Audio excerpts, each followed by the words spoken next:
Welcome back, pod people. I've got a bit of an unusual episode for you today. I am not going to be interviewing somebody directly about a film that they made that I watched. Instead, my guest is D. Ryan Mowry of Horrifying Hot Sauces, who is going to be talking with me about not only independent filmmaking, but also hot sauces and making hot sauces inspired by horror films. Welcome to the show. Thank you. Appreciate you having me. Absolutely. So I picked up 3 of your hot sauces, which I will be sampling over the course of this interview. I've got Momo, inspired by one of those sort of urban legend chain email things that I then was also sort of made into a short film that you can watch on YouTube. Profondo Rosso, which is made... well, I'm pretty sure that's where you took the art that's on the label. The art that's on the label is my painting. All of the labels are my paintings. Yeah, okay. That's my painting. It's from a photograph of the original sculpture that inspired the email. Oh, but no, I didn't realize they had actually made a short out of it. It doesn't surprise me, but I didn't know that. It's interesting. I didn't remember the email until you mentioned it, and was familiar with the short film, which uses a character in like a person in the costume that looks like the sculpture. So yes. All right. So I guess I was slightly all right. Cool. And that's funny because that's the one I always tell people, this one's not based on a movie, because I didn't realize they had made a short of it. So yeah, that is strange because the movie. Well, what happens in the urban legend email? What is the content? I don't even remember. It's just something like, if you open this and seen her, it's like a chain email, or you're gonna die, or it's like The Ring or whatever. All right. I just took it because I liked, I needed the letters Momo, and then I had a horror reference that went with those letters. So yeah, and the reason you needed those letters is because this sauce is made with mango and manzano peppers. And before having this, I had never had manzano peppers before. Yep, that's most people's case. They're pretty uncommon. Yeah, so talk a bit about how you decided on using that pepper, because it's in several of your sauces. It is. And while you talk about that, I'm going to drink a spoonful of it. Okay, go for it. Yeah, so manzano I discovered, so I used to live in San Antonio, down pretty close to Mexico. So we would get a lot of kind of Mexican produce that I hadn't seen before living in that area. And my grocery store one day got these peppers that were just unlike any peppers I'd ever seen. They're called manzanos. They look like little apples, hence the name manzano. They're really thick-walled like a bell pepper, but they're about as spicy as a cayenne. But they've got super fruity flavor. Like, it's got like this tropical mango papaya type weirdness to it. They grow in South America in the Andes, so they're the most cold tolerant peppers. And they're so different than other peppers that this family of peppers cannot be crossbred with other ones. So like, you can crossbreed peppers, but you can't crossbreed a manzano with something that's not in the manzano family. Really? Yeah. So you can go out and make, a jalapeno ghost pepper hybrid if you want. Those are 2 different families of peppers, but you can make them work together. The manzano is from a family called pubensis. I'm mispronouncing it, but they're hairy. So pubic, they're hairy. They have hairy flowers, hairy stems and leaves, which no other pepper family does. And again, they don't cross with anyone, so they're like this weird mutant. And then what I really like about them, besides the super fruity flavor that you don't really get as much from any other pepper that I know of, is so all peppers have capsaicin, the chemical that makes you feel like you're burning. Right. All peppers have a little bit of what's called dihydrocapsaicin, which is capsaicin with a couple molecules moved around. However, this family is like 80% dihydro and then a little bit of regular capsaicin.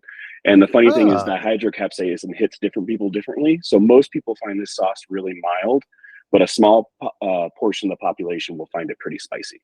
Interesting. So it's always interesting when people are tasting it and it's like, oh, that's mild. And the person next to them's like, no, it's not. What are you talking about? And it's like, you got the gene. You're one of those. So fascinating. Yeah. I'm in the mild camp myself. Yeah. When trying this for the first time, the thing I noticed is that and trying it again just now, it's sort of astringent. It reminds me of like a persimmon. Which is really unusual. Like, most of the time, if I eat something spicy, my mouth waters more, and in this, my mouth almost dries up, Hmm. which is That's just interesting. so I different from haven't what I'm had used to. anyone say they've had that reaction. That's different. Huh. So I have a lot of people who say it's sweet. I have a lot of people who say it's sour because of the vinegar content. Hmm. But I've never heard astringent before. That's a new descriptor for that one. That's one of the Great. things I love about like making craft stuff, handmade stuff with these, special ingredients is that like one person will love it, the next person will hate it, and that's okay. It's good with both. So I'm a big craft beer fan too. I was trying to open a brewery for a long time, and that's one of those things I love too about like that scene is I can sit down with somebody and we can drink two beers that are completely different and have completely different opinions on them, but yet still talk about enjoying beer, even though I hate what you're drinking and you hate what I'm drinking. You know what I Uh, mean? So yeah. yeah, You're up in Denver, right? I am. Hmm. Okay. And I'm down in Pueblo. So Pueblo is a town that loves its chilies. And we have Hmm. some great local hot sauces here. So if you ever want to come down and Yeah, have that, try different hot sauces and enjoy and talk about preferences and stuff like that, yeah, for it's a sure. great town for that. Yeah, I need to Um, check it out. so the next sauce here is Profundo Rosso, or Hmm. deep red. So named because of the color, um, Hmm. which is a uh, naturally occurring because of the fruits and stuff inside of Correct. it, as Right. opposed to here. Let me grab another one that I have, which of course listeners can't see this, but I have a blueberry ghost hot sauce from a local maker, which I believe has blue dye in it in order to Mm, get as blue as it is. okay. Um, which I bought it to support the local stuff, but it's not my favorite. I Yeah. prefer things made with just ideally fresh peppers and fruits. I'll take a Right. mash if they got it. Extracts though, Right. ugh, no thank you. Yeah. Yeah. So I don't use anything that's extract. I don't use any emulsifiers. I don't use any preservatives. So all my sauces are going to separate over time. You want to shake them good before you, use them because you'll see that vinegar separate out of the pepper. I use fresh ingredients and I use frozen ingredients because I can first off get the peppers when they're fresh, chop them up, freeze them, so they're good to go whenever I'm ready for them. But also the freezing process and then the unfreezing when I'm doing my fermentation actually helps some with the breaking down of the cell walls, so it kind of jumpstarts fermentation a little bit too. So I don't mind using frozen peppers, but yeah, no extracts, no additives. Everything that's in there is in there for flavor or color, but I don't put in like a dye or anything like that. So I have a blue, actually, it's a purple sauce called Pazuzu. Actually, the shirt I'm wearing today is Pazuzu, and it is blueberry, watermelon, and prickly pear, and that's how I get Mm, my purple. So yeah, yeah. That was one of the ones I was debating getting when I ordered the three yeah, pack. But I yeah, have that a one's one of my best sellers, along with Momo. Probably those two are my most popular. Though nice. Pazuzu is much thinner than most of my other sauces because watermelons and prickly pear are so high water content to begin with. Yeah, It just ends up a much thinner sauce because again, I don't add stuff to make it what it's not. So yeah. I ended up not getting that one because I wanted to try something that I wouldn't normally be having on my own. And we have a prickly pear cactus out in our front oh, yard, nice, so we make prickly pear sauce every summer. awesome, So that's awesome. Yeah, I love prickly pears, and that's another one of those ingredients that just a lot of people aren't familiar with. That's really cool. oh, yeah, yeah. Making a prickly pear sauce by like crushing the fruits in a pan and putting them with water and maybe some Hmm. sugar and reducing them is the most vivid pink, naturally Hmm. occurring thing I've ever seen. It's Yeah, incredible. yeah. When I make the Pazuzu sauce, I put in whole prickly pear. Actually, what I've started doing is fermenting the prickly pear separately because then what I do is I take the whole fruits, scoop them out, throw them in there, let them ferment, and then I run them through a food mill to get rid of the seeds afterwards. So I end up Ah, with okay. like basically just like an oatmeal type, prickly pear. But yeah, it's neon pink and stains everything. So yeah. Yeah. So the Profundo Rosso is definitely Hmm. spicier. I'd say maybe a 7 out of 10, whereas Yeah. the Momo is a 3 or something. Yeah, so Um, Momo, I rate a PG. I use the MPAA rating scales. So right, that one's right. my mild. I have some PG-13 sauces, and then Profondo Rosso and Matul's Hammer are both in the R Yeah. category. So With NC-17 being the highest that you rate anything. There is. I do have one NC-17 sauce. I haven't made it in a few years. It's just basically a bunch of Carolina Reapers and a little bit of plum. So it's El Della Morte. So, Nice. Yeah, the Profundo Rosso is tasty. The thing that is most distinctive about it to me is this sort of herbal notes that I get in my nose that I think are coming from the multiple kinds of garlic in it. mhm. Because this has both like fresh garlic and black garlic in it, I Correct. believe. Yeah. Black garlic's one of those ingredients I really like a lot as well. And it's in quite a few of my sauces. Yeah, I made black garlic for a while, and we ended up having to we made it just by putting fresh cloves of garlic in our rice cooker, Mhm. and we ended up having to put it outside with an extension cord running out to it because it produces so much garlic odor as it's Yeah. making. Yeah. It sure does. So I have a black garlic maker, which is basically a rice cooker that's been slightly modified for lower temperatures over longer time. And luckily, I have a kitchen that it was in, like not my house. So I plugged it in and I left for a week. Came back a week later. So Very nice. And that one is generally darker red than this particular batch is because I usually use red plums, but I only had black plums available. But that sauce itself is very much plum based as well. But a lot of my sauces don't taste like the fruit you think they're going to taste like because a lot of the fruit is in the ferment.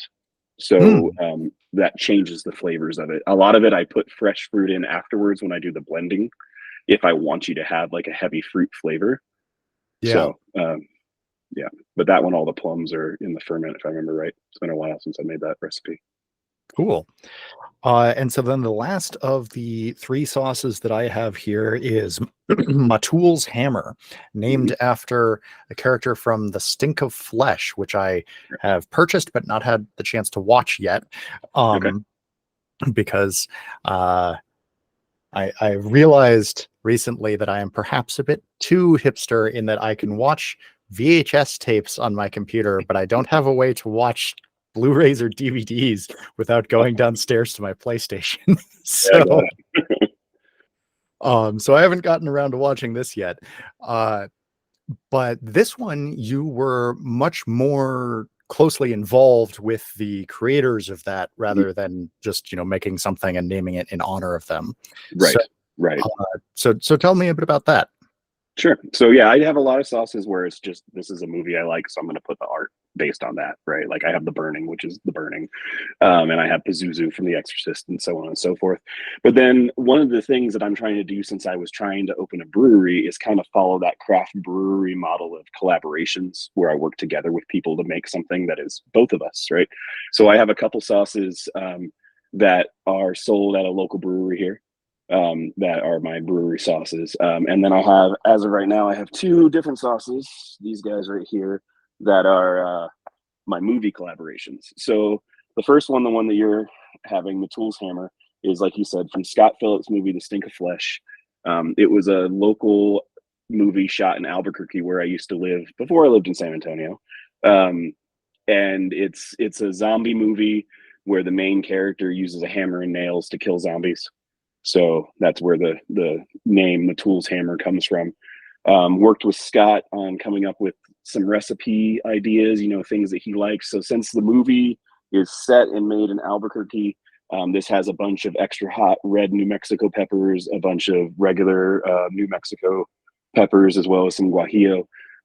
So it has kind of that mole type flavor, that enchilada type flavor.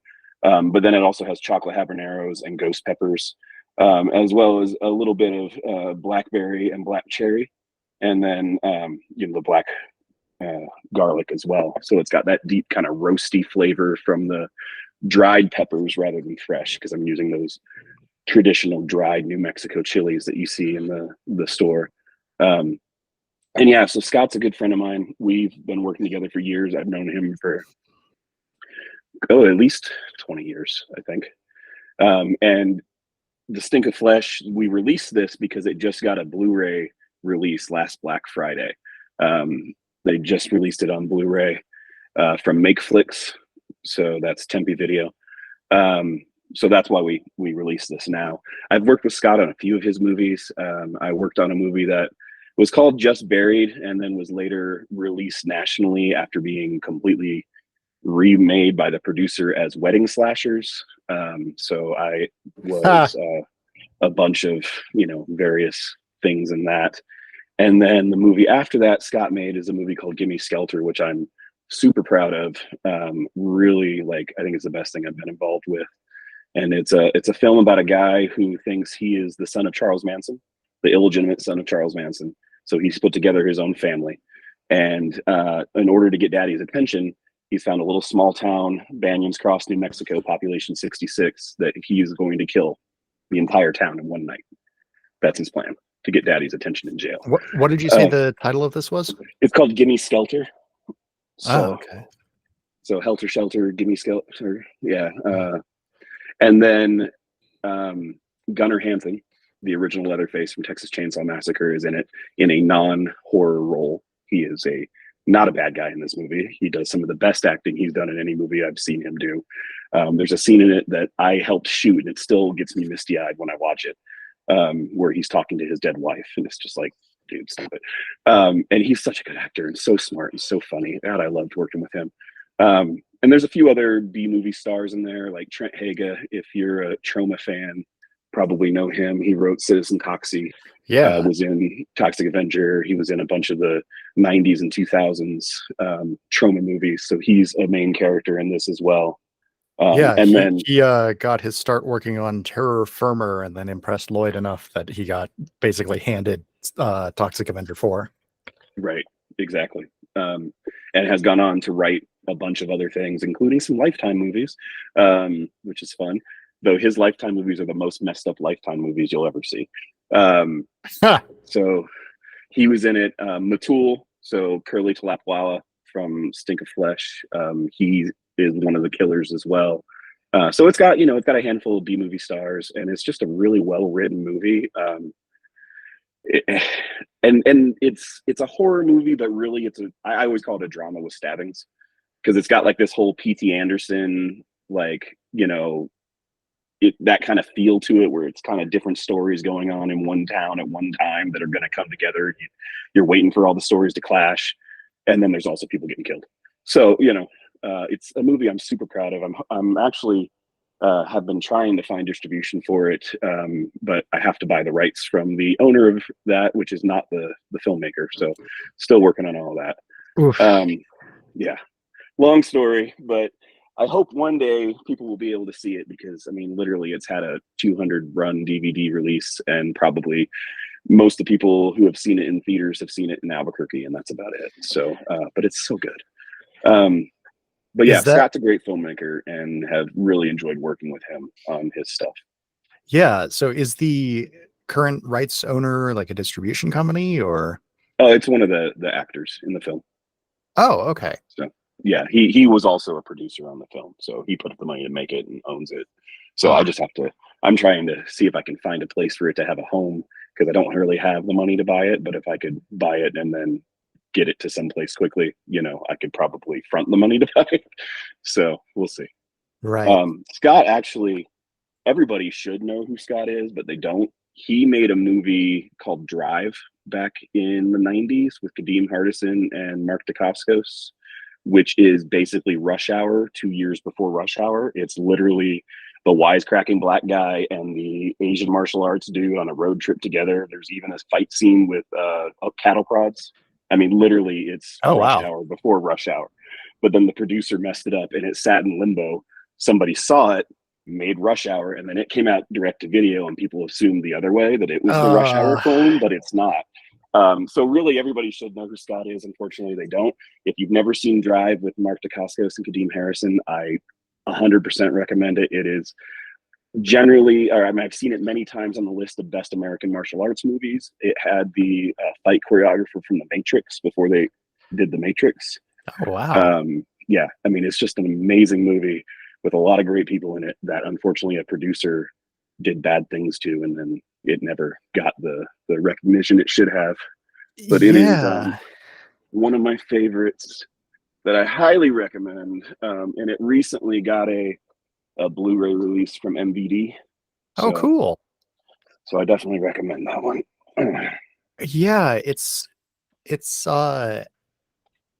so sort of tragic how often I encounter stories of like, oh, we made this great movie and then it languished in Mhm. distribution and didn't get, like, the distributor didn't push for it, or it got this great distribution, went all over the world, and then the distributor took all the money and left and Yeah, we just never has made a it to 9. Yep. It's sad. really, It really is. So, um, yeah, and I don't want to tell his sad stories because they're not mine to tell. You know what I mean? But yeah, yeah, I've heard so many as well from other people where people have made movies that either didn't get distribution and should have because they're great, or like you said, they did, and the filmmakers never got anything out of that. So yeah. yeah. So, all right. Well, since you said not your stories to tell, I'll ask about something that is distinctly yours. If you could collaborate with any director to make a hot sauce based on their films, who would you want to do it with, and what sort of sauce would you like to make? Okay. If I'm gonna stay in horror, which is my wheelhouse, obviously, Yeah. I'd love to work with Ty West. Oh, I'm a okay. huge fan of his films. Real big fan of The Innkeepers and House of the Devil. I like his newer stuff too. Don't get me wrong. I mean, X is great, Pearl is great, but I love House of the Devil. I love Sanctuary. I love Innkeepers. Like, I think those are three great, great, great movies. I would love to work with Benson and Moorhead, though their films are more sci-fi than horror specifically. I think they make some amazing movies, and I would love to work with them. Um, if I'm shooting big, obviously I would love to do something like with John Carpenter. I mean, he's the man. So Yeah. he's made so many of my favorite films, both horror and not. So All yeah. right. What sort of flavor profile would you put together for House of the Devil?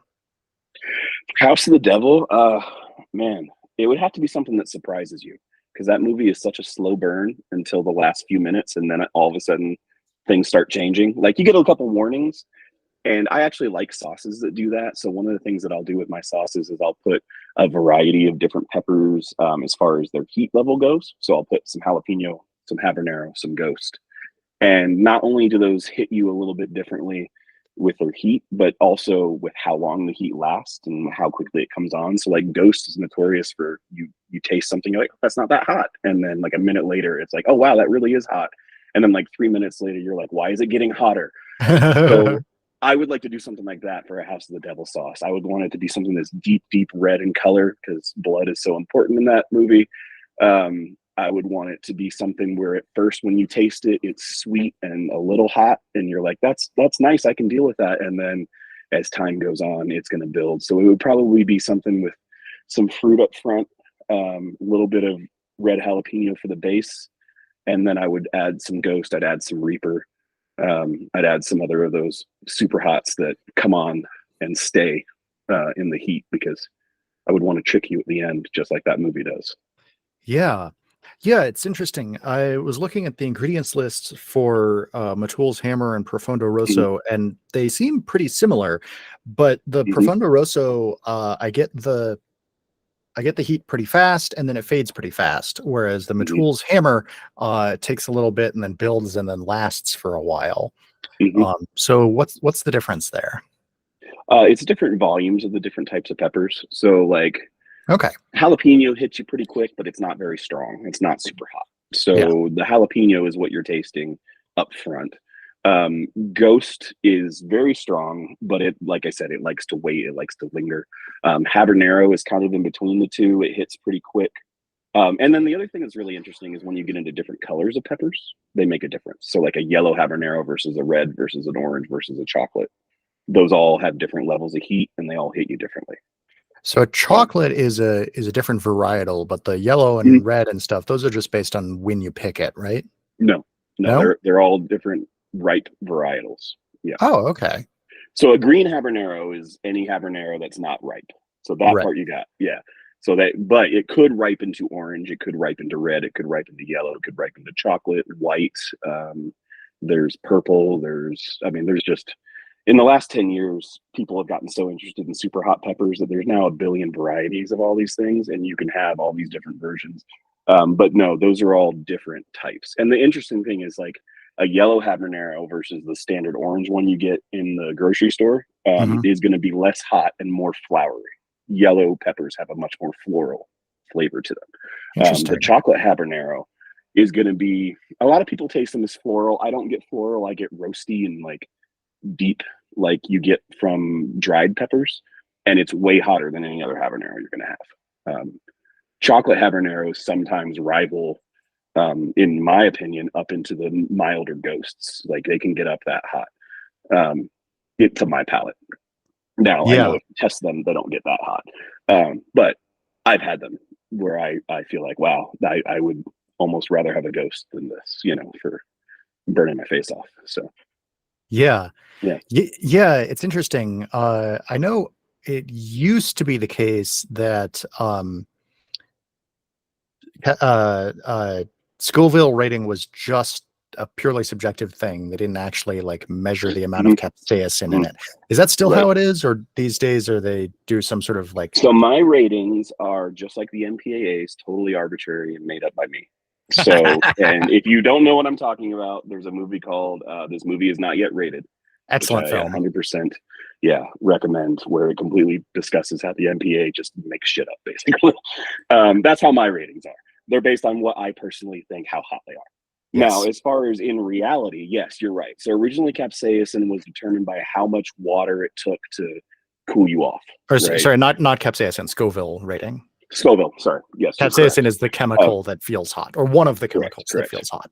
Right. Yeah, the major one in there. So yeah, it used to be the Scoville rating was, you eat this pepper, how much water does it take before you're not burning anymore? How much do we have to water it down to make it not burn? Nowadays, it's a whole chemical process with, um, science, and you can go pay to take your stuff, and they put it through a gas chromatographer, and they, take a look at the actual Scoville that's in there. So when you see these big companies, like uh, Puckerbutt, and they say, that the Pepper X is 2.6 million Scoville, that's because they've taken it to a laboratory and they've actually had it tested. So that's why I don't have Scoville on mine at all. I just have my PG 13, R, and NC 17. So Yeah, and honestly, I think that's more useful to me as someone who's just looking at them, because if I see like, oh, this one's 1.2 million Scovilles and this one's right. 35,000 Scovilles, I'm like, is this a logarithmic scale? Hmm. Surely it must be, because otherwise I wouldn't be able to taste the 35,000 one. Right. I mean, from my understanding, um, the way you taste Scoville is actually exponential. So 2 million Scoville is way hotter than 1 million Scoville. It's not twice as hot. Oh, Um, really? yeah, Huh. it goes up that way. That's Um, surprising. but the interesting is, a small amount of Scoville can affect you. You know what I mean? Like, you can go have a poblano pepper that has in the hundreds of Scoville, and some people will be like, "Oh, that's spicy." Most people won't, but some people will. And you're talking literally like 500 Scoville, where a jalapeno is like 3,000 Scoville. Habanero is like 100 to 250,000 Scoville. Ghost is starting at about 1 million. And then a Reaper, the ones that were tested when it had the world record, was 1.6 something million. Okay. So, Yeah, the speaking of jalapenos, there's an article that's been making its rounds recently talking about the TAM2 jalapeno, which is mm, a varietal developed by Texas A&M, hence TAM, and mm, it's two because it's the right. second one they developed, which is now the most popular commercially grown jalapeno and is less spicy than Mm, older varietals of jalapeno. And so I'm okay. wondering, have like the different varietals taking over like that, have these changed like the formulations you use? Because you use more jalapenos than I'm used to seeing in hot sauces that also Mhm, have like ghost pepper and stuff in them. right. Yeah, and again, that's because I like kind of doing that building of flavors. I like that building of heat, so I don't want it to be all one note. I want it to have those layers, and that's why I use lots of different peppers. I've been doing this for about 4 years now, so it hasn't been long enough where that's changed so much where like I have to buy more jalapenos because they're not as hot anymore. Um, I haven't gotten to that yet. But the other thing is, one thing that I always tell people is all my sauces are all natural ingredients. So that means one batch may be hotter than the next batch because Yeah. sometimes, you know, one batch of habaneros may have come from California and one batch may have come from New Mexico and one batch may have come from Mexico and one had better growing conditions where it ended up hotter, even though they're all orange habanero, right? Right. So that's one of those things I kind of warn people about is like, just so you know, this one's PG and it's always going to be PG, but PG may not be the same thing every time you taste it, you know? Um, I Yeah. have a friend, him and his wife have been like following me since I started this. And his wife, when I sent out my first batch of Momo commercially, she's like, that's much hotter than I remember it being. And I'm like, yeah, it probably is, you know, so these things change. Yeah. Yeah. Talking about how, oh, these two things are both PG, but one might be spicier than the other. Sure. Similar to how the MPAA will rate, will be more generous about giving a lower rating to things made by large mainstream Hollywood production companies rather than Right. indie films, which Right. they rate more harshly. If you ever want to hear a very in-depth rant about that, ask Lloyd Kaufman about it sometime. Oh, I have actually. Lloyd and I have talked about that before. I had a few films in Troma Dance, New Mexico, way back when. Oh, So a nice. few shorts. So I've hung out with him a few times. Actually, he did the intro for my TV show. So Yeah, talk a bit about from Troma that. Dance. Yeah, so I've made a bunch of films throughout the years. I made my first short film back in 1999 on the streets of Germany, guerrilla style. Um, the film made it back to the U.S. when I moved to Albuquerque, but the audio never did, so we never finished it. But that was my first one. It was a movie called Knuckleheads, and it's about the stupid things you do while you're waiting for somebody to show up. So it was just about two people waiting for their third friend to go out to a concert, and it was just them standing on the street. So very Kevin Smith influenced. My films personally that I've made. I would say Kevin Smith and Quentin Tarantino are my biggest influences on my writing. So they're very toppy. Um, so I did that one. Moved to New Mexico. Got involved with the cable channel there. So I did a sketch comedy TV show with my writing partner Elisa. We did a sketch comedy show called Time Has Come, and we would explain it's kind of like Slacker meets Kids in the Hall, but not as funny as either one. Because we definitely didn't think we were that good. We made that for a while, and then when Troma Dance New Mexico came around, I edited that together into a 55-minute film. So it's just a bunch of the sketches edited together, and then we ended up getting Lloyd Kaufman to do the intro for it. From the Troma Dance the year before. So we've got him talking about how it's the best film of the festival and everybody loves it and blah, blah, blah, though he hadn't seen it. But, you know, it's Lloyd being Lloyd, so you gotta love that. Did that for a while, and then I tried to make a zombie stoner comedy called After the End, about a bunch of stoners trying to survive in the post-apocalyptic zombie wasteland of 2010, because we made it in 2005. Yeah. I love in this, watching movies set in the far off future of a few years ago. right. Like, Oh, Turbo Kid is the best one in the distant far off future of 1997. yeah. Um, so we wrote this movie After the End. I shot about a third of it, and then because we kept having issues with people being there and it was taking too long, the cable channel was like, we got to take our cameras back. Sorry. So I edited it into After the End Act 1 so that people could at least see it. My friend Elisa, who was my writing partner on the sketch stuff, made a behind the scenes called Before the End, making of 1/3 of a movie that is actually longer than the movie. And we put that out at Troma Dance. And then from there, there was a guy who saw some of my films who approached me and he said, hey, I have a script I wrote. I want to make a feature. I'm willing to produce it, you know, at the budget level you're working at, which is none. And so I was like, cool, well, let me read your script and, you know, we'll see what we can do. And I read his script and it had really good bones. It was pretty funny in parts, but it also had a bunch of stuff you can't do at low budget, like a high rise fire scene, you know, and like just like a minefield. You know, there was just stuff that like, this would be fun if we had a budget that had, you know, more zeros on the end, but we don't. So I basically completely rewrote his script. And we made a movie called Defective Man, which is a campy superhero comedy over the course of 5 years in Albuquerque, New Mexico. So he approached me in 2005. We premiered it in May of 2010. And then literally the day after it premiered, I got in my car and moved to San Antonio. So, but I'm proud to say that I made a full feature for less than $5,000. Trent Haga is in it as one of the bad guys. So has a cast of over 100 people. That we got to show up for free. We paid one person in the entire cast. So, we've got all of these locations that we either got some permission or we just shot at. So it's very guerrilla style, very Trauma style, without being quite as offensive as Trauma. I think I think of it as highbrow Trauma, if that's a thing. It's like combat shock. No, it's still very campy. It's highbrow Trauma comedy. How's that? So it's like Trauma without the poop jokes. Okay. So, yeah. So we made that. Then in the meantime, I also worked on Scott's films, as I mentioned before. So we made Just Buried, aka Wedding Slashers, which the producer said, this is horrible. And then he took it back to Los Angeles and shot 30 minutes with different actors to make it better. So figure that one out. And then we did Jimmy, then we did one of the actors at Los Angeles to play one of the guys in Albuquerque with 100 pounds less and about 6 inches shorter, but nobody will notice, right?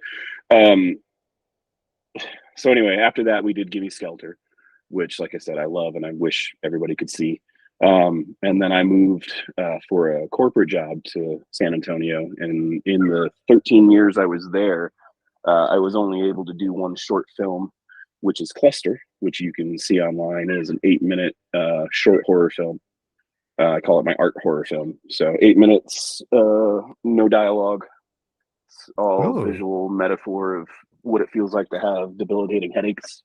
So made that, and then was working my corporate job for years, and then moved up here to Denver, and now I'm working on making movies again.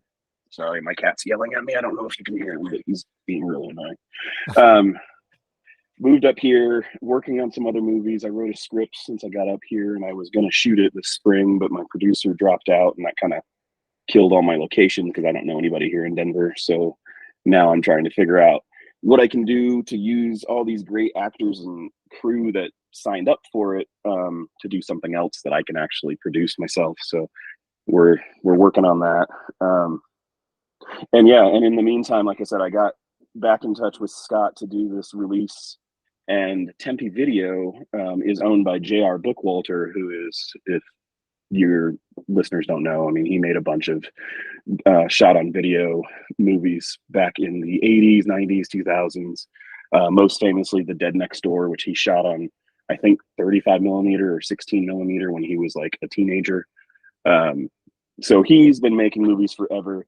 He releases movies, and I worked with him, to do the Tools Hammer release. So he has actually directed his first movie in 20 years, which is called Side Effects May Vary, which he described to me as a take on the 50s nuclear hysteria, except set in the 2020s and replacing the nuclear hysteria with COVID. And it's basically his version of The Incredible Melting Man, but with a COVID vaccine. All right. So for his movie, we made this hot sauce called Alpha 21, which is the name of the vaccine in the movie. It's green, so I did a verde sauce. This one's pretty different than a lot of the other sauces that I've done because it just has so much stuff in it. The ferment has green jalapeno, green habanero, green manzano, green serrano, and then chitoy, squash, lemons, tomatillos, garlic. And then after it's been fermented, I add more jalapenos, more habaneros, more manzanos. And then we also add yellow habanero and yellow ghost. So I have another verde sauce called OMG, which the cover art is from Troll 2. So if you know Troll 2, you know the oh my god scene. So that's where that one comes from. So this is actually OMG plus about 2 or 3 more pounds of habaneros and yellow ghost peppers. So this one is an R-rated sauce, and he is actually doing a nationwide roadshow with the movie right now. He's been showing it Yeah, I know he played it in New York recently. He'll be in Albuquerque soon. He's from Ohio, so all the Ohio, Pennsylvania stuff he's done as well. And he's going to be here in Denver in April for the Denver premiere. So I'll be there with him selling the sauce. But he has these, and he has them at his merch table now. So if you go to one of those Side Effects May Vary premieres, you can actually pick up a bottle of Alpha 21 while you're there. So Cool. Do you know when exactly in April that'll be? April 20th, actually, big day in Denver. All So right. yeah, Indeed. that'll be an interesting day for having a movie premiere. But yeah, it's I think that's a Saturday, April 20th at the Film Center, SIE Film Center here in Denver.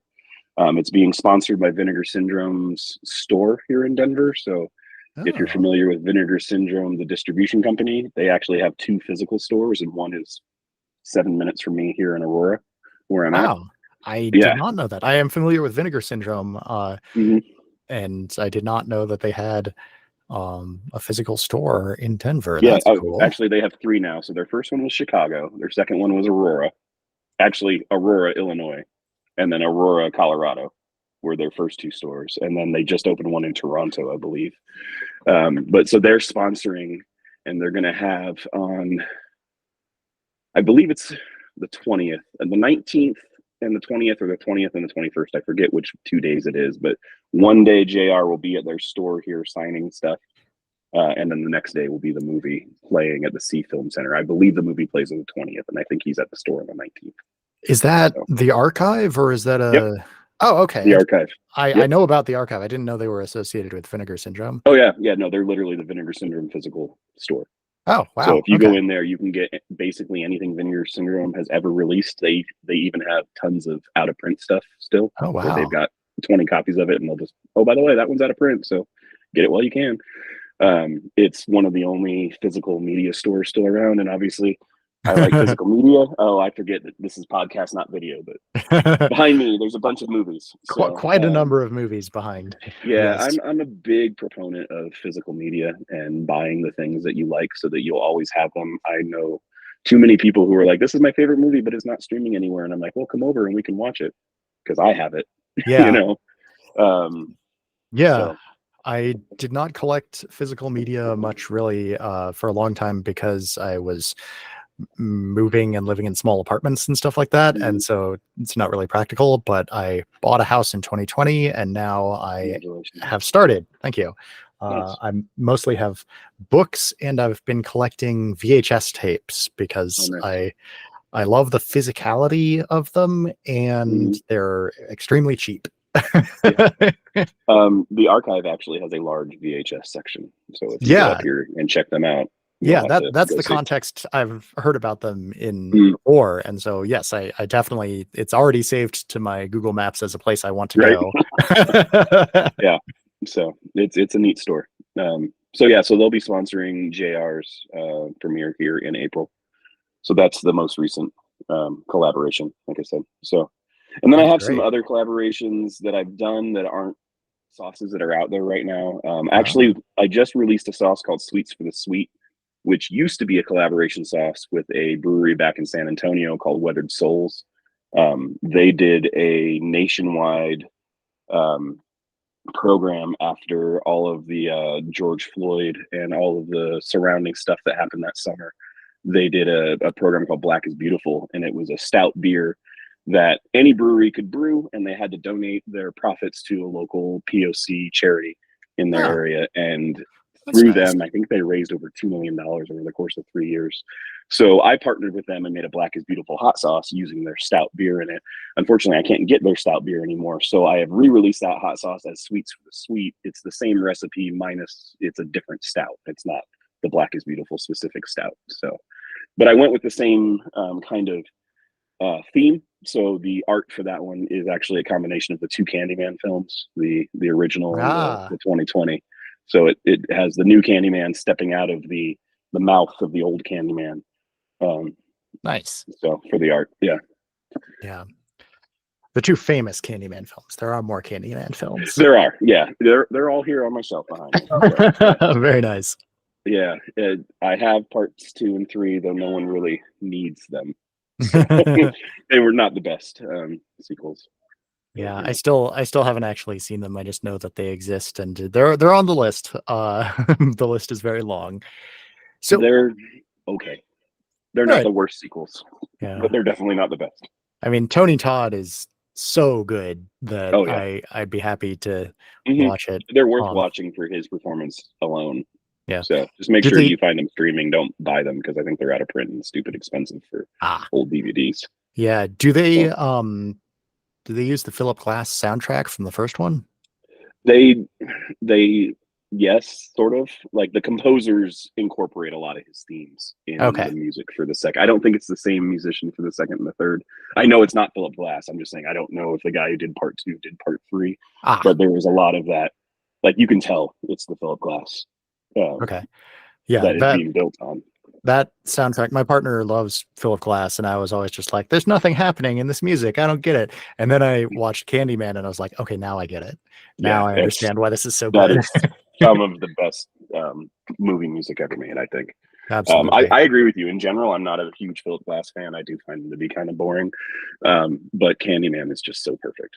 Like, it's so perfect. And I'll just occasionally have that theme pop in my head out of nowhere. And it's like, I haven't watched Candyman in a couple of years. And I have to think about, like, what is that? Oh, it's Candyman. Yep. Yeah. There it is again. Yeah. The opening shot of hmm the city looking down from a helicopter while that hmm Cabrini Green theme plays Yep. is one of the best openings to a film ever. And I love the way that it's referenced in the new Candyman, where they do the same opening shot, except it's up from the ground because it's supposed to be the opposite. Oh, So, yeah. I didn't catch that. That's good. mhm. But yeah, they do the same sort of shot, just reversed. So, All right. So thinking about like really excellent openings to films made me think of Faster Pussycat Kill Kill, which has mhm. this incredible opening monologue. And while semi-abstract waveforms for the audio play, and then it smash cuts to this go-go bar, and it's fantastic. It's my favorite opening to a movie ever. And that got me thinking about black and white films. And it seems like a lot of what you do when you're thinking about making a sauce for a film is that you sort of match the color palette for it. You do, yeah. And so what would you do for a black and white? Like if you were to make one for Psycho or Peeping Tom or Mm. Cat People or Nosferatu? So it's interesting that you'd notice that. So when I make a recipe, the first thing I think about generally is color. Oh, What color do I want this sauce to be? And then I think about what ingredients are going to give me that color. And then are they going to work together? You know what I mean? So I kind of work yeah. it backwards from there. Not all of them. Like this one, it needed to be green, but it's a verde sauce. So like it's got to be green. That's the way it is. Right. And I've been wanting to make a verde sauce anyway. But most of them, that's where I start is color. Black is Beautiful, for example, had the black stout beer, had chocolate habaneros, has black, a lot of black garlic. You know, it has just a lot of the deep colors, so it comes out looking close to coffee with some cherry in it. So because it has black cherries and blackberries as well. So again, black, black, black, black, black. Black is Beautiful. That's so like Yeah. for example, I wanted to make a purple hot sauce, and I knew I wanted to make purple hot sauce. So I asked my friends, when you think of purple and horror, what do you think of? And almost everyone was like The Exorcist. I'm like, oh yeah, duh. So that's where Pazuzu came from. Made a purple sauce. That's interesting. So I don't in my mind, like, sorry, I don't mean to interrupt, but I want to keep yeah, hearing yeah. that. But like, I don't think of purple when I We'll go think of The back and look at the Exorcist. original Exorcist poster. Okay. So because all of the font is in purple. Uh, Um, you're right. the other Yeah. one that came up Okay. was Color Out of Space, but that's more of a pink to me. So to make a black or white sauce, to answer your question, um, it would be tough, but not impossible. So there are actually black hot peppers. There are actually white hot peppers that grow to a completely white flesh. So you could make a all white sauce. You could put in there, like you could put in bananas. You could put in things like jicama, which is white and Hmm. sweet. So it's actually not that tough to do a white sauce. It's expensive because white peppers are pretty rare, Okay. but it's not impossible. A black sauce, same sort of thing. Um, Actually, I was working on a black sauce way back when. It's going to be a black garlic sauce called What We Eat in the Shadows. And that one, at one point, we used cuttlefish ink in it. to give it a little bit of a salty flavor as well as the black. Oh wow. So again, can be done with food Yeah. ingredients without adding, fake dye. At least What's you're really not hard using is blue. the charcoal, activated Right. charcoal that a lot of people like to use as black coloring, which is Yeah, bad for you. I'm not a fan. But what's really hard in the real world is really blue, not purple blue, because there Mm. aren't blue foods. The only really well-known one, well, blueberries you think of, but if you actually mash them up, they're pink. Only the skins are blue. Um, and that's, doesn't end up being blue on its own. And then the other big one is butterfly pea flower, but Yes. that's Oh, that's a great that's one. that's activated by pH, so that turns pink in hot sauce because hot sauces are very low pH. So Yes. So I actually, one of the things I'm working on and want to hopefully have together by this summer is a Pride pack where it's going to be for June, and I'm going to figure out a local charity to give some money to, from the profits. But I want to have like all the colors, because that's one of the things I really like doing in my sauces and making really colorful, bright sauces. So I want to have a rainbow flag of hot sauce, and the blue one, I already have the name. It's going to be the Blue Badook, but I haven't figured out the sauce yet. So, uh, that's funny. Yeah. You could do a red Pennywise themed one. well, honestly, I have almost all the colors already. Oh, So it okay. would Yeah, just be putting together the sauces I have in a that makes smaller sense. bottle in a special packaging. Yeah. But blue is a tough one. Like purple, I've got. Blue is going to be hard. And I really wanted to try to make it extra special and throw the trans color flag on the end there. But then you have to come up with light blue, which is even harder. White, which, Yeah, like we said, you can do. And then pink, I would probably just make a straight prickly pear sauce. that So makes that sense. one's not too tough, but it's those blues that just they don't occur in nature in food. So Yeah, yeah, it's interesting. Yeah, even like the mhm, blueberry is mhm, purple. So mhm, it yeah. is. Yep. All right. So uh in the decades that you've been involved in like independent Mhm. horror or cinema, how have you seen independent filmmaking change over that time? There's a lot more access. Um, so, like I said, I did my first short film in 1999 when I was, 7 years old or whatever it was. Wasn't that young, but way back when. And we shot it on a digital video camera, which had okay quality, but it's still nothing that anybody would ever have paid to go see. I mean, a few movies came out that were shot on digital video, but not many, right? 28 days later, and I dare you to name another one that anybody has seen. So, um, unless you are into the shot on video type thing, I was right? gonna say, like, I can name a bunch of shot on videos that I've seen, Yes, but I but mean, for the average person, what yeah, have you seen no. this shot on digital video? 28 days later. That's it. Um, so what's been really kind of cool to see is like when I first started and I was reading Lloyd Kaufman's Make Your Own Damn Movie, and I was like looking at like, what was that one? Film School on a Used Car Budget and all those other books about how to make movies yourself. The big problem used to be paying for the film, but that's not a problem anymore because now you can Yeah, shoot digital. It looks just as good. So the access has become crazy where if you have the talent, you can go make a movie on your iPhone and somebody will buy it. Like yeah, if you can actually make a good movie. So I think that's the biggest thing is the access, which along with that comes the competition because it used to be there was a couple hundred independent films made a year and then it was a couple thousand and now it's 100,000 films a year yeah, and that is not an exaggeration. I mean there is literally 100,000 independent films being made a year and out of those maybe 5% will be seen by more than the people who made them. um, so yeah it's a really interesting thing because at first it became access for everyone and everybody could do this but then it became, oh, now that everyone has access, you have to compete against everyone else to get your stuff seen. So, yeah, yeah. That is the recurring theme that a lot of people have said is yeah. especially going back decades further than 2000, that if you made a Mhm. movie, it was easy to get people to watch it, and now but it was very difficult to make a movie, and now it's easy to Right. make a movie, but it's difficult to get people to watch it. 100%. Yeah. And I mean, if you, you look at the home video days, like I actually used to manage a Hollywood video way back when, so that's how long I've been into this. I was the store manager of 2 different Hollywood videos back in New Mexico.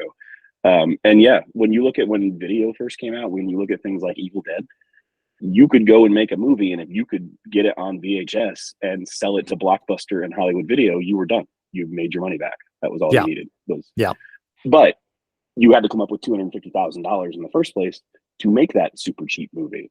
Now, $250,000 for somebody like me would be like, wow, I'm working in huge budgets. yeah. Like I can make 10 movies. exactly. I could make, yeah. Well, for the movie that I made, geez, I could make like 125 of them. So, yeah, it's just interesting. Yeah. So lots of access, but lots of competition. There's everybody out there can make a movie if they want to. Problem Yeah, is, are they good? So many of them aren't that it's hard to wade through and find the independent ones that are. And I love bad movies too. Don't get me wrong. So bad it's good is one of my favorite genres in general. Like, so I used to do movie reviews for movies that were under $1 million. That was my criteria. And honestly, I think the most expensive one I ever did was 35,000. I reviewed movies that were literally made for a pizza because like it was all friends of the director and they had the equipment already, and they were like, come over on Saturday and we're going to make a movie and I'll feed you lunch. yeah. And then they made a movie, That's my plan. yeah. And it can be done that way. Distribution. So like there's a guy that I'm kind of thinking of here. There's a filmmaker named Chris Seaver up in Rochester, New York, who has been making movies since he was 13, and he's 45 now, and he's been getting distribution for those movies since he was like 14. That's fantastic. Yeah, he literally has had, I don't know, 65, 70 movies distributed. Now, sometimes that distribution is like 2 states, it's not like big, but I mean, you can go to Tempe Video right now and buy they call it his Dirty Dozen. It's a pack of 13 of his movies, at Tempe Video. So, and he's been doing that forever. I love those but the thing multi-packs. is, yeah, but the thing is, while he makes movies for no money, he has talent. And that's the difference. Is there's lots of people who make movies for no money and think I can go make this, but they don't actually have like the skill or the background to do it. They just have the want, and the want is super important. Yeah, but you got to have somebody there with the skill too, whether that's you or you hire somebody else. You can't just do it just on the want. You can, but then there's no way anyone's going to see it because there's the 99,999 other movies that were made this year that you're competing against. So yeah. So sometimes the no talent ones blow up because specifically for that reason. right. But yeah, I probably watch more of those no budget films than like almost anybody else. Yeah. And so I definitely have an appreciation for them. But yeah, you're right. Getting them nowadays, getting it so that it is possible for people to see them has become pretty easy, but getting any sort of sizable audience to actually watch them is extremely difficult. Yeah, I see a lot of these movies that people are getting out there on Amazon Prime or Tubi or Freevee or whatever streaming service, but then it's like, and 4 people have watched it, and it has worldwide distribution, and it's like, yeah. So you got to have something that's going to stand out from the crowd and get people's attention. Yeah, so, you mentioned J.R. Bookwalter earlier, and I'm looking at his catalog on Tubi, and he has 16 movies on there, which is quite a lot. But also, like, they all have these modern Photoshop mashup covers that I'm very confident they were not initially released with. So they look like those, 1 in 100,000 that were just released this past year, but actually like, no, this is from 1990, Right. And I think that's because Tempe Video, his distribution company, uses the same artist for most of their covers. But you're right. Yeah. The covers that you would see there would be the re-release images. That's probably not the original posters from, 1990 when it was made. Right. So, yeah.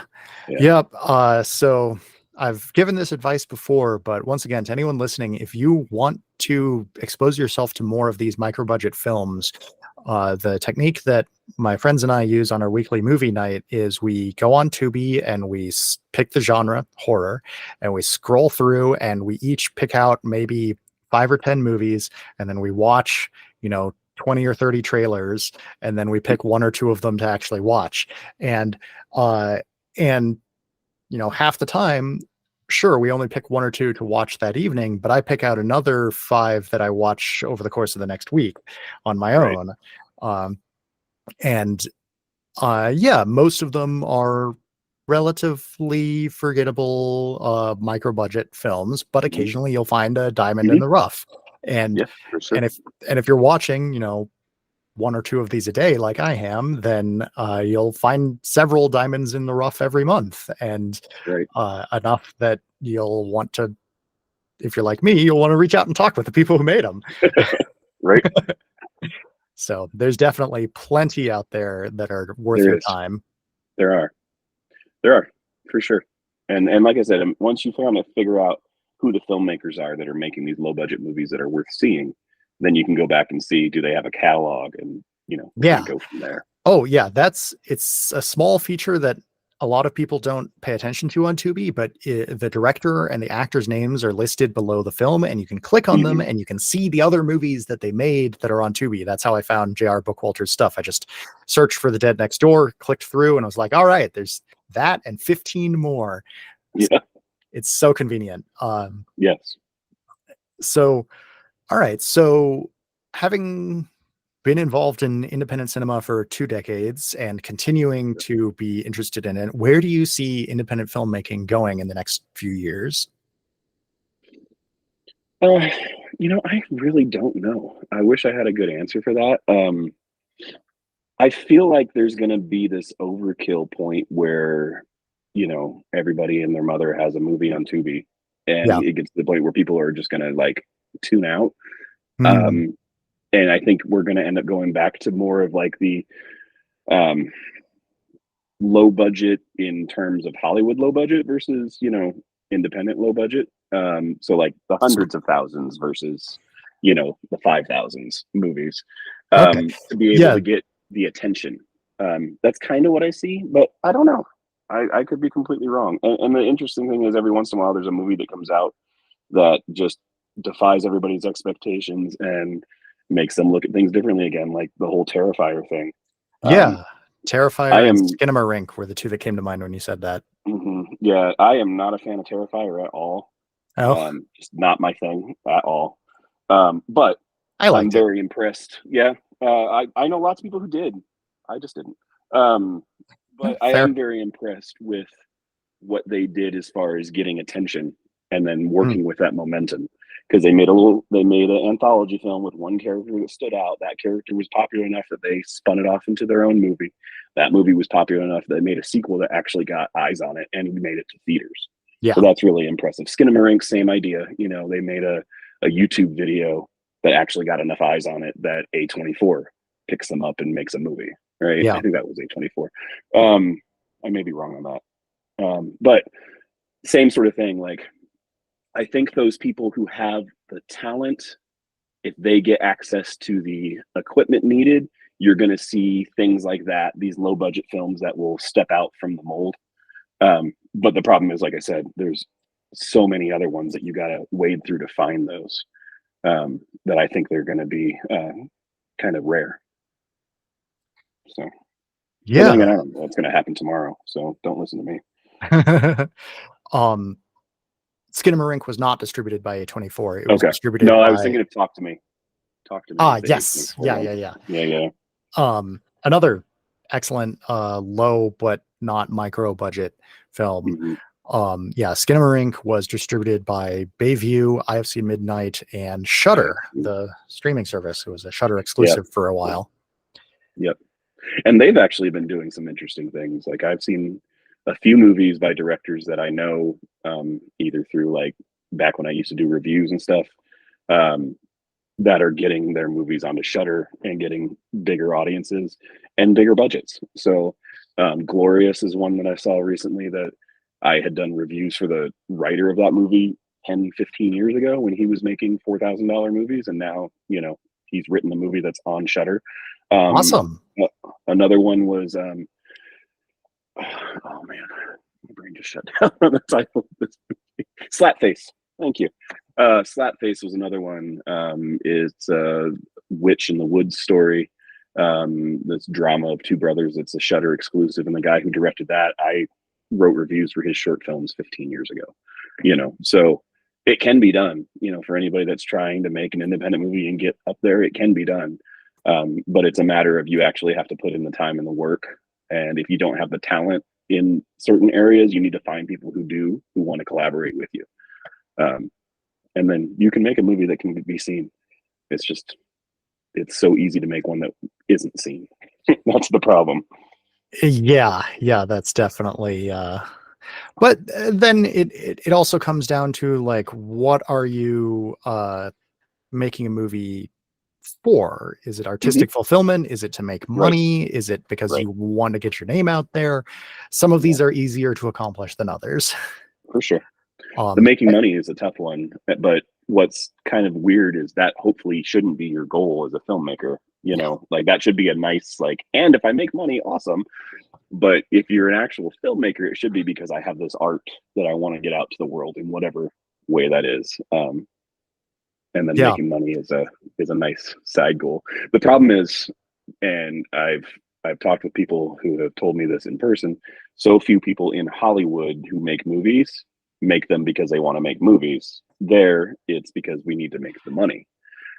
You have some people who work in Hollywood who actually are doing it because they like making movies, but that's not the primary goal.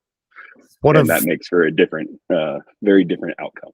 Yeah, that one of many reasons why I care so much more about the independent filmmaking scene than the mainstream Hollywood filmmaking scene. And for anyone listening to this who's interested in hearing more about the process of getting a film on Shudder, you should go back and listen to my interview with Preston DeFrancis, the director of Ruin Me, which was a Shudder exclusive. And they actually did something that I've never seen on a streaming service before. I'm not saying nobody's ever done it, just I've never seen it, which was that not only did they have the film Ruin Me, they also had it with the director and writer's commentary. So you could watch it in either way. And I did both, and I thought that was really cool. Cool. So that's one of those things I enjoy about physical media is, again, having a movie that I'm going to have forever, you knowing that it's not going to go away and streaming is going to decide to get rid of it. But also almost always they're going to have those special features where if you want to know more, you can dig in and know more. You know? On the and some movies, the commentary is just as funny as the movie. Like most of the Kevin Smith movies, the commentaries are, you know, just as funny if you like Kevin Smith. You know, the commentary for UHF is a masterpiece. So. Oh wow, I bet so. Oh yeah, it's great. Yeah. So. And another, come to think of it, another place that you can see a lot of those, Troma Now, the Troma streaming service, they have a bunch of those on there. They do. So thank you for coming on and talking with me. Thank you for making these delicious hot sauces. Thank you. I'm going to try to get this episode out in April, so people will be able to listen to it before that April 20th event. Where did you say that was going to be held again? That's going to be at the SIE Film Center, SIE, and that's in downtown Denver near the Capitol Hill area. The day before, JR will be here at Aurora at the Archive, which is the Vinegar Syndrome store, signing stuff. So April 19th for the signing, April 20th for the film premiere. And in the meantime, all of my sauces are currently available at www.horrifyinghotsauce.com. We'll see how much longer I'm going to be able to be on there. I may have to go to direct in-person sales only for a while because I'm having problems with kitchens, but or at least for the time being, you can get some sauces there. So, okay. I'm sorry to hear you're having problems with kitchens. Yeah, unfortunately, it's tough to find a spot to make hot sauce. People don't want to be around the fumes. So. Yeah, I know a lot of people involved in food production, and getting access to commercial kitchens is a frequent pain point. It is, for sure. I'm in between them right now, so we'll hopefully we'll change that soon. But in the meantime, they're available there. So hopefully. Yeah. Well, great. I'm looking forward to eating some actual food today and putting some sauce on it. all right, I hope you enjoy. I will.